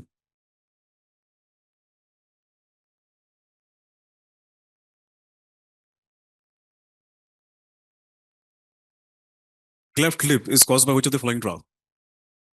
आज ही डिस्कस किया था हमने, कौन सा ड्रग है? Phenytoin. Which of the following is not, अच्छा एंटी साइकोटिक अब साइकेट्री में कर लेना। Which, when administering IV phenytoin, the nurse should, जब IV phenytoin दे रहे हैं तो नर्स को क्या करना चाहिए? Administer it at a rate of 100 mg per minute, protect drug from light exposure, mix drug in dextrose, mix drug in normal saline। कौन सा है? Mix drug in normal saline. Dextrose Contra indicated है, dextrose में नहीं देते, because phenytoin जब भी आप डेक्सट्रोज में दोगे, वो प्रेसिपिटेट कर जाता है, वो प्रेसिपिटेट कर जाता है। रेट 100 mg पर मिनट नहीं है, कितना है? 20 mg पर मिनट है। Rate is not 100, it is 20 mg पर minute. Protect the light from sunlight, ये ड्रग नहीं है। कुछ ड्रग्स को हम प्रोटेक्ट करते हैं जो कि फोटो सेंसिटिव होते हैं ड्रग्स भी। चलो एमसीक्यू तो सॉल्व कर ही सकते हैं। Patient is on anti depressant therapy, developed sudden hypertension on consuming cheese, the anti depressant is possibly. मतलब कौन सा रिएक्शन की बात हो रही है? चीज रिएक्शन। सो कौन सा ड्रग इसमें से चीज रिएक्शन करता है? कौन सा आंसर है? ए, बी, सी या डी? बी, ट्रेनाइल साइप्रोमाइन, बिकॉज अदरवाइज यहाँ पे आपको क्या पूछा जा रहा है, कौन सा ड्रग क्या है? माओ inhibitor. So whenever they ask you which drug causes cheese reaction, it is about MAO inhibition. What is the drug of choice for obsessive compulsive disorder? क्या है? फ्लोक्सेटिन। ओसीडी, ओसीडी का ड्रग ऑफ चॉइस क्या है? Indirectly MCQ यही पूछ रहा है, इनमें से कौन सा ड्रग क्या है? SSRI. Alright, shortly after admission to an acute care facility, male client with seizure disorder develops status epilepticus. The physician orders diazepam 10 milligram IV stat. How soon can the nurse administer second dose of diazepam if needed and prescribed? In 30 to 45 seconds, 10 to 15 minutes, 30 to 45 minutes, 1 to 2 hours. एक dose दिया, wait करेंगे, wait करेंगे, और दूसरा dose कब देंगे? कितने minute बाद? ये अपना प्रैक्टिस में भी देखा होगा, यूजुअली होता है 10 से 15 मिनट के बाद। देखो, लॉजिक है, 30 से 45 सेकंड बहुत कम टाइम है, इतना में जज नहीं कर पाएंगे। 30 से 45 मिनट बहुत ज्यादा टाइम है, तब तक वो दौरा मारता रहेगा और आप देखते रहोगे क्या? हमको देना पड़ेगा। सो 10 से 15 मिनट क्या होता है? ऑप्टिमल टाइम है। Initial drug of choice for treatment of Parkinson's disease क्या है? लीवोडोपा प्लस कार्बिडोपा नहीं है। इनिशियल ड्रग है सेलेजेलिन। सेलेजेलिन एक माओ बी इनहिबिटर है। और पार्किंसंस मैं आपको पढ़ा दूंगा थोड़ी देर में। Nurse is monitoring a 70-year-old man client who is taking benzodiazepine. She should be alert for which of this in a side effect? Benzodiazepines ले रहे हैं तो इनमें से कौन सा दिखेगा? क्या दिखेगा? C, ataxia, sedation and dizziness. Morphine can be use in all except, अभी पढ़ा था हमने, कहा नहीं देते, हेड इंजरी में। Anti depression drug that can be safely use in children, क्या देते हैं बच्चों में? Fluoxetine. Answer is fluoxetine, because देखो, इमिप्रामिन क्या है? ट्राई साइक्लिक एंटी डिप्रेसेंट है। डोथेपिन भी ट्राई साइक्लिक एंटी डिप्रेसेंट है। रिस्पेरिडोन एंटी साइकोटिक। तो एंटी साइकोटिक तो वैसे ही बाहर है, बच्चों में नहीं देना हमने एंटी साइकोटिक। अच्छा, टीसीए बच्चों में नहीं देते बिकॉज बहुत ज्यादा टॉक्सिक है, प्लस सिडेशन करेगा। सिडेशन करेगा तो बच्चा स्कूल कैसे जाएगा? तो अगर बच्चों में देना है तो क्या देना है? फ्लोक्सेटिन। या इन अदर वर्ड्स, बच्चों में तो एंटी डिप्रेसेंट अगर हमको देना भी है तो हम क्या देते हैं? SSRI. Earliest sign of lithium toxicity क्या है? लिथियम किसी को दे रहे हैं, अर्लीस्ट साइन क्या होता है? देखो, लिथियम का टॉक्सिसिटी का जो अर्लीस्ट साइन होता है, नोजिया वोमिटिंग होता है। नोजिया वोमिटिंग और डायरिया। लेकिन ये हमारे ऑप्शन में नहीं है, ये हमारे ऑप्शन में नहीं है। इसके बाद, इसके बाद आता है सेरिबेलर साइड इफेक्ट, और सेरिबेरल में होता है एडेक्सिया और डिजार्थ्रिया। उसके बाद आता है, उसके बाद आता है एरिथमिया और सीजर। सो एरिथमिया और सीजर बाद में आता है, एरिथमिया और सीजर बाद में आता है। तो यहां पर क्योंकि ये ऑप्शन में नहीं है तो हमारा बेटर आंसर क्या बन जाता है? एडेक्सिया और डिजार्थ्रिया। तो कई बार क्या होगा ना, पेशेंट आपको नोजिया वोमिटिंग डायरिया में नहीं आएंगे आपके पास, वो आएंगे जब तक वो सेरिबुलर सिम्टम्स डेवलप कर चुके होंगे, राइट? तो सेरिबुलर सिम्टम्स होगा एडेक्सिया, डिजार्थ्रिया, एरिथमिया, सीजर होगा second side effects.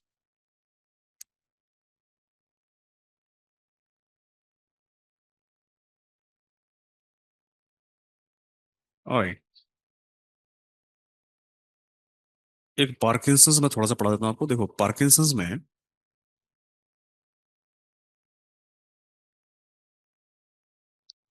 Parkinson's disease में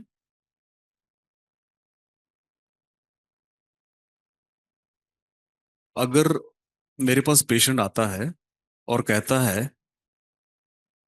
कि पेशेंट को मिनिमल सिम्टम है। दूसरी तरफ ये कहेगा कि पेशेंट को अनबियरेबल सिम्टम्स है। सो अगर मेरे पास पेशेंट आता है, पेशेंट कहता है कि डॉक्टर, मेरे जो सिम्टम्स है मैं झेल पाता हूँ, मैं खाना खुद खा रहा हूँ, ब्रश खुद कर रहा हूँ, इवनिंग वॉक पे भी जा रहा हूँ, नॉर्मल है। इस केस में अगर मुझे ड्रग देना है तो मेरा जो ड्रग ऑफ चॉइस है वो माओ बी इनहिबिटर है। और जो एमसीक्यू हमने सॉल्व सॉल्व करा था, ड्रग जिसका नाम क्या है, सेलेजलिन। सो माओ बी इनहिबिटर देते हैं सेलेजलिन। तो वो एमसीक्यू आपको याद है, अर्ली ऑनसेट है तो क्या देंगे, सेलेजलिन। अगर अनबियरेबल सिम्टम है,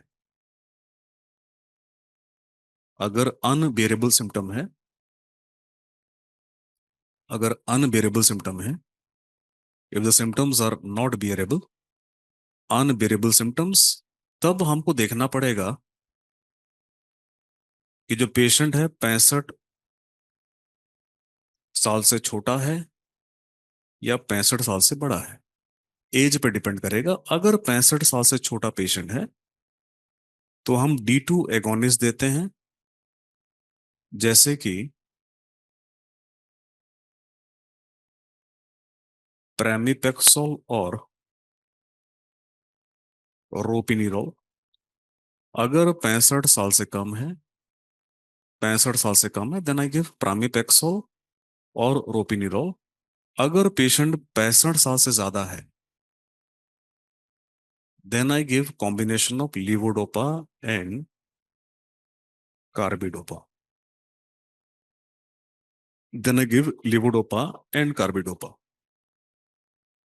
ऑलराइट, तो यहां पर अपने को यह देखना है कि अगर 65 साल से कम पेशेंट है, 65 साल से कम है,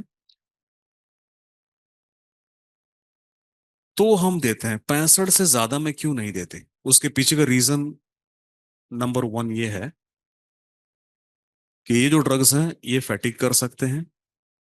this drugs can cause फैटिक, plus this drug can cause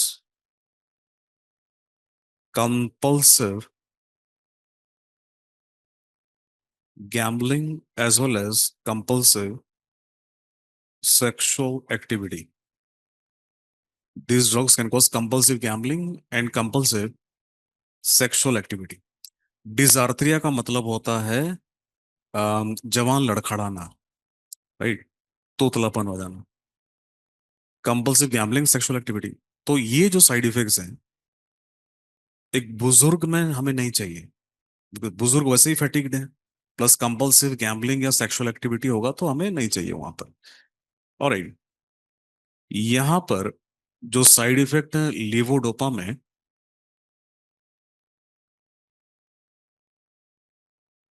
जो सबसे सरदर्द वाला साइड इफेक्ट है वो डिस्काइनेजिया। इसको हम कहते हैं लीवोडोपा इंड्यूस्ड डिस्काइनेजिया। अब समझो पार्किंसंस ऐसी बीमारी है, उस बीमारी में होता है ब्रेडिकाइनेजिया, इन कम मूवमेंट होता है। साइड इफेक्ट हो गया डिस्काइनेजिया, ज्यादा मूवमेंट हो रहा है। अब इस डिस्काइनेजिया को डेवलप्ड